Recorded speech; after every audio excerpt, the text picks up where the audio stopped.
ஐயப்பா, நான் உனக்கு மாலை போட்டதுல இருந்து எந்த பொண்ணுங்ககிட்டயும் பேசுறதே கிடையாது. இந்த உலகத்துல இருக்க எல்லா பெண்களும் எனக்கு அம்மா மாதிரி. இந்த உலகத்துல இருக்க எல்லா மாணவிகளும் என் அக்கா தங்கச்சி மாதிரி. ஐயப்பா, நான் உனக்கு மாலை போட்டதுல இருந்து சரக்கு அடிக்கிறது கிடையாது, தம் அடிக்கிறது கிடையாது, எந்த கெட்ட பழக்கமே இல்ல. போதைப் பொருளை பார்த்தாலே எனக்கு வாந்திதான் வருது ஐயப்பா. ஐயப்பா, நான் உனக்கு மாலை போட்டதுல இருந்து டெய்லி 2 வேளை குளிக்கிறேன். நான்வெஜ் தொடறதே கிடையாது.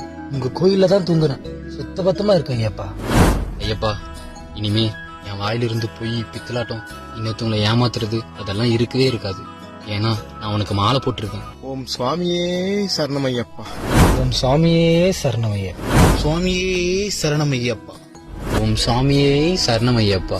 ஏண்டா டேய், நடிக்கிறது போற? எப்படி இருந்தாலும் இன்னும் கொஞ்ச நாள்ல மாலையை கழட்டிட்டு இருக்கிற எல்லா திருட்டு பழக்கத்தையும் பண்ணாதான் போறீங்க. அப்புறம் எதுக்கு இந்த நடிப்பு? வருஷத்துல 11 மாசம் எல்லா பாவத்தையும் பண்றது. கார்த்திகை மாசமான கருப்பு எட்டியும் கருப்பு சட்டையும் போட்டு வந்து என் முன்னாடி உட்கார்ந்துருது.